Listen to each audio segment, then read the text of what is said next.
Hi everyone, কেমন আছেন সবাই? আশা করি ভালো আছেন, আমিও ভালো আছি।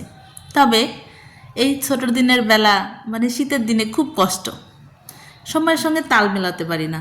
যতই চেষ্টা করি একটু ফ্রি হব, ব্যস্ততা কমাবো, কিন্তু না, কি করে যে সময় চলে যায় আমি বুঝতেই পারি না।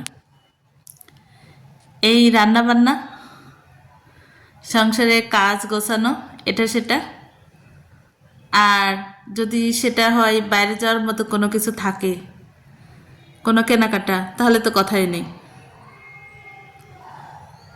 একবারেই সময় পায় না।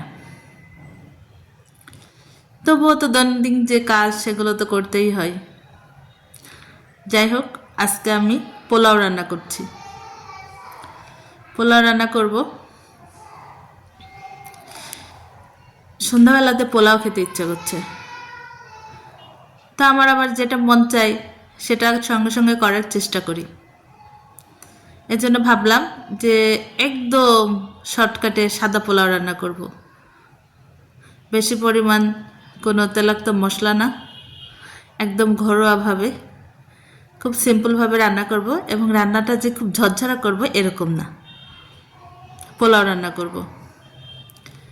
এর আগে রান্না করে নিয়েছি, আজকে মুরগি রান্না করেছি, আর একটু খাসির মাংস ভুনা করেছি, সেটা করে নিয়েছি দুপুরবেলা। আর রাত্রেবেলা গরম গরম একটু পোলাও করে নেব, আর সঙ্গে থাকবে সালাদ। শেষ। এই শীতের রাত্রে বেশি রাত হলে না ক্ষুধা লাগে, ঘুমাতে ইচ্ছে করে না। রাতে যখন ঘুম আসে না তখন মনে হয় যে একটু যদি গরম গরম কোনো খাবার খাওয়া যেত তাহলে রাতটা ভালো কাটতো। আমার তো এরকম হয় যে রাতে ঘুম আসে না, রাত 3টা 4টা বেজে যায়, তবুও ঘুম আসে না। আবার মাঝে মাঝে এরকম হয় যে সন্ধ্যা 9টা না বাজতেই আমার ঘুম পেয়ে যায়, আমি ঘুমিয়ে যাই।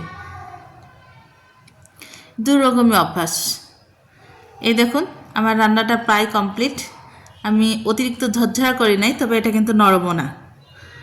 বাসাতে বাচ্চারা আছে, বেশি ঝরঝরা পোলাওটা হইলে ওদের আবার খেলে একটু সমস্যা হয়। এর জন্য ভালো করে ফুটিয়ে আমি এভাবে রান্না করি।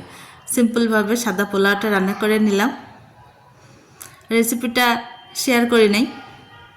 এই তো সরিষার তেল দিয়ে ভালো করে ভেজে নিয়ে, আমার বাসাতে সয়াবিনের তুলনায় আমি সরিষার তেলটা ভালো মানে বেশি ইউজ করি যে কোনো রান্নায়।